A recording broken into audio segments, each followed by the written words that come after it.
It is December, and that means that it is Christmas season. We actually have had our Christmas decorations up for a while now. My kids actually surprised me when I came home from the hospital having surgery that they put all of our Christmas decor up for us. So I have really got to enjoy having all of our Christmas decorations up for quite a while.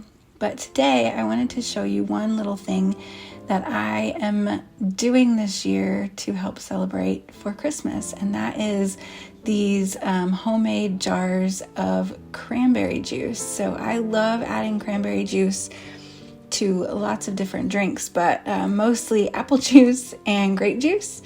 And cranberries were really cheap on sale, so I decided that it just made a lot of sense to make our own this year. So I'm starting out with quart jars, and I am putting a cup of cranberries in each one. Fresh cranberries, not dried, as you can see.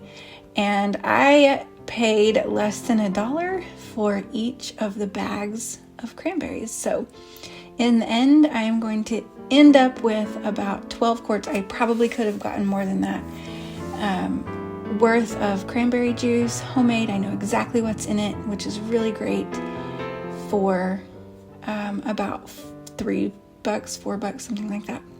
Way cheaper than you can get it in a store. So once I have my cranberries in my jar, I'm going to put half a cup of sugar in each jar.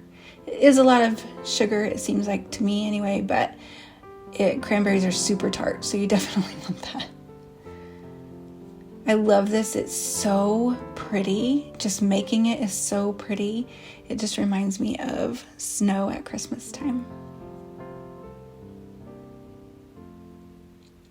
And then I'm going to fill the jars about 4 cups worth of water in each jar.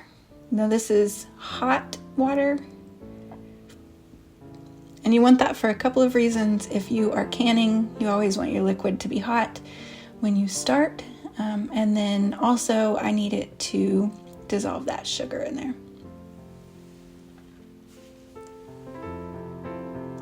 Always make sure when you're canning that you wipe down your rims. So I just have a little bit of vinegar on a paper towel, and I'm wiping down those rims just to make sure that I get a good seal on my jars.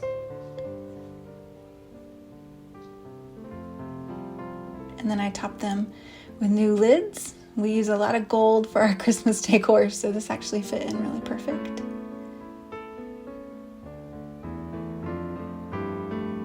And then I'm going to add the rings to the top, just as tight as I can get them, just with my fingers.